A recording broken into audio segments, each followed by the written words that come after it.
Nicolas Jongleux would stir a salad with his hands, and it looked like it was something unreal and something different, but it was still the same salad everybody else would stir. I think I tried to reproduce that after working with him, yeah.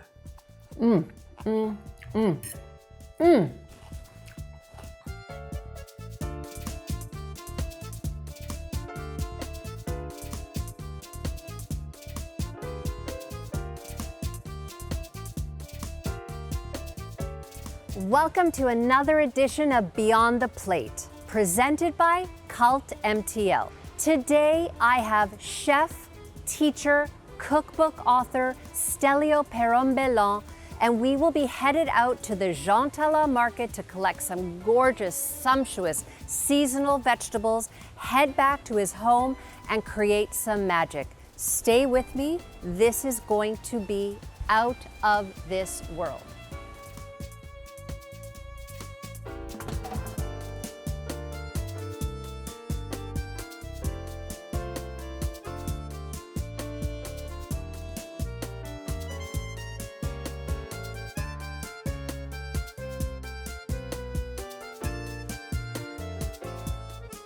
Can you remember the day that you decided that learning technique and really making this a career choice, what was that day like for you? I had an uncle, he stayed with us, and he cooked almost every night because that's what he was. He was a chef working in a hospital in France.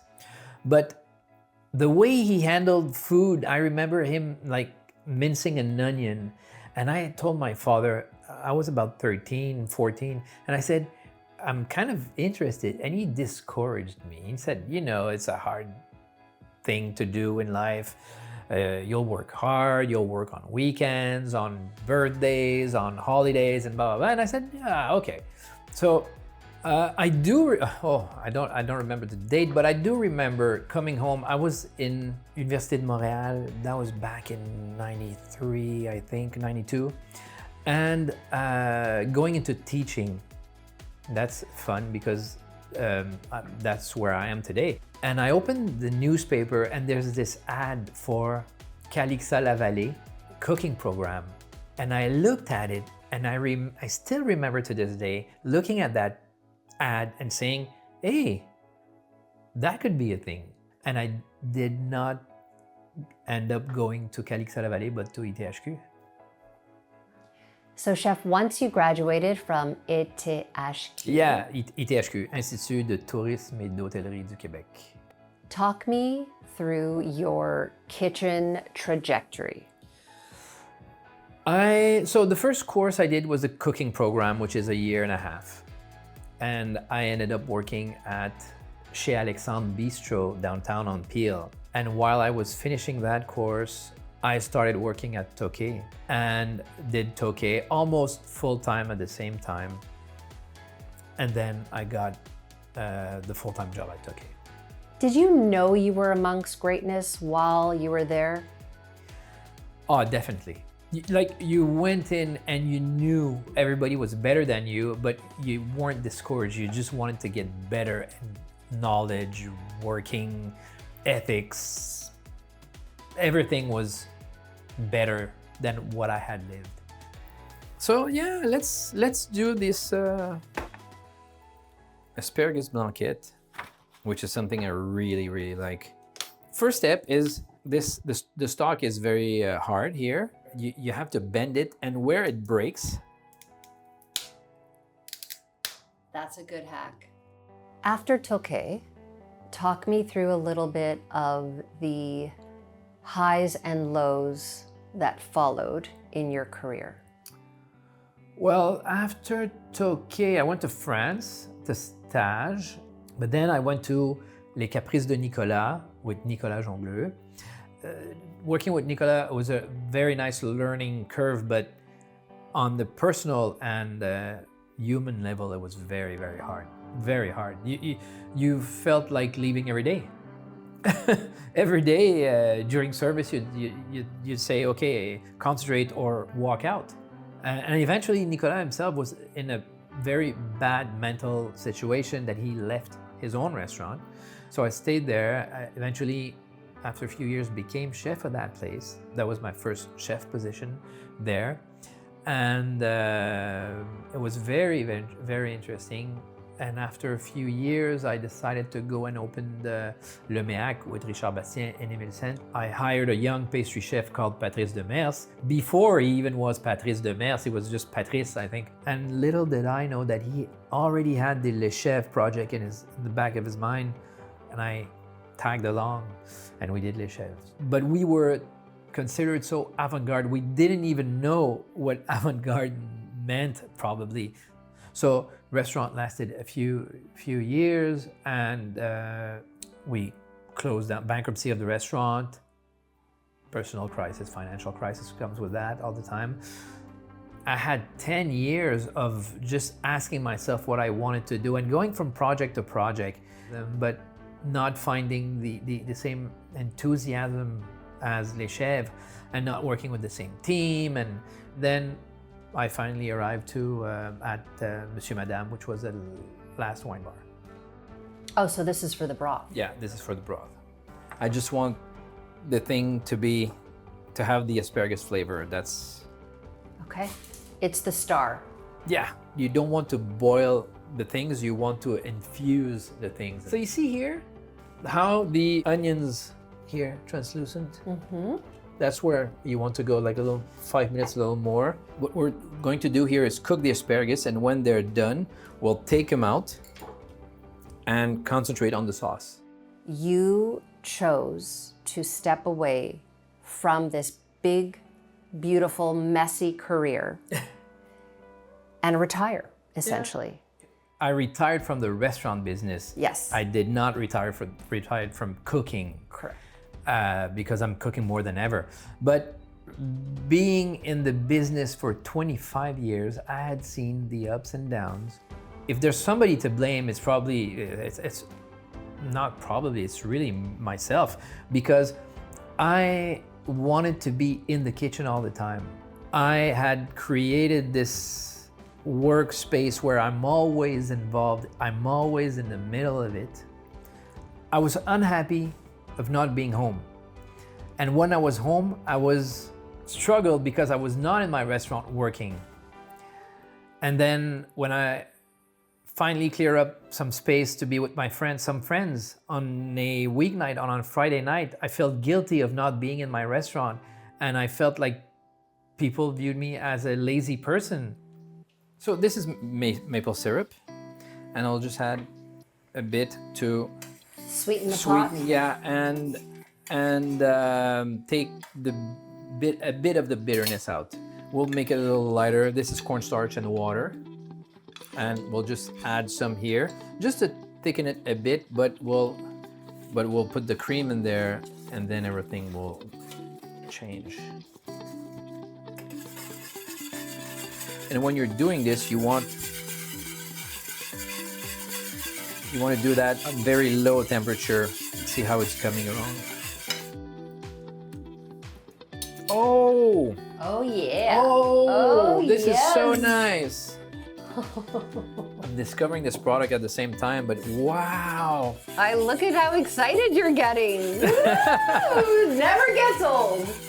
It's January, you know, business is slow, so you give vacation to one person, you give a day off to another and all that. And I have this event at the restaurant. This situation happens and we have to go to the hospital, and everything from work is in my head. So while they're putting tubes to my daughter, I know I have to go to the restaurant and do that event. And it struck me at that moment really that it was all my fault. And I said, okay, so I had to leave, and I left, and I went to the restaurant and do that event. I was there the whole night. At that point, I knew that everything happening was because I did things that way. And I realized I didn't know how to do things on another basis. At one point, I just thought that it would be the best thing to do to stop And I said, I think it's time for me to make a change. We booked a vacation and we left for a few weeks. But I had no plan. I didn't know until l'ITHQ called me. But when l'ITHQ called me, it's funny that everything cleared. And I knew I was going there and I was going to put my mind 100% to it. And a lot of people from the industry said, we're happy that you are going to teach the next generation with a more, it's funny how they say a more modern view. None of the successes are the things I'm teaching. It's all the mishaps and failures that are serving me that I'm today working with to show the different side of a decision. When your road is full of success, you really don't know what brought you that success. But once something happens, mishap or bad situation, the restaurant is not making as much money, staff situation, right away you'll stop and think about the situation. You'll try to troubleshoot it. You'll work things out. And this is when you're really working. Oh, what a full circle moment. Similar with The Alchemist, like the path that's the longest, that has the most runway, where you have been thrown down and have to get back up again. That journey is really the one that's the richest in success. And to be able to go into the classroom and be that great teacher, instilling all that you have learned into the next generation. I could not think of anything more beautiful than that. Thank you, thank you. Played that very simply. How much sauce do you want to put? What are we having? We're having asparagus with sauce, not sauce with asparagus. So this is a rhubarb, just thinly sliced. It's going to be very strong. It's going to give some kick. So we have the thyme from the garden. It's already like a restaurant dish.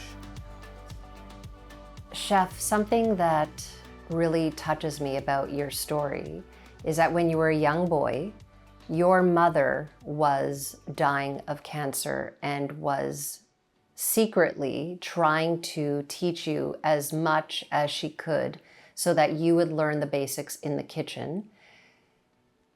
What do you think she would say right now if she were here watching your whole life unfold to be this admirable chef right now in our community? Wow. That's a big question. Coming from the immigrant perspective, our life story isn't that interesting. You have to wake up in the morning and do your thing. And there's a saying that goes, everybody's bearing his cross. So that was mine, and I pulled through it. I think she would say that I did my job. The artsy part is just some extra, it's just some bonus, but you did your job.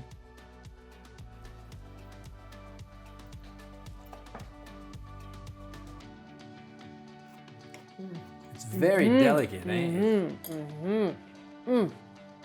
It's féminin. I don't know how else to say it. It's like, it's structured very, shall I say, manly. Would you say, yeah? But it feels very féminin. It is. Thank you, Chef. I have wanted this moment since 2018. Yeah. I have been waiting even up until this very day. You still had me waiting. I was like, is he gonna call back? Is it gonna happen? And I just would say you are so worth the wait. Your introspection experience, your heart, and truly what you said, you are such a good man. So thank you for this wonderful day together. Thank you. Thank you. It was an honor.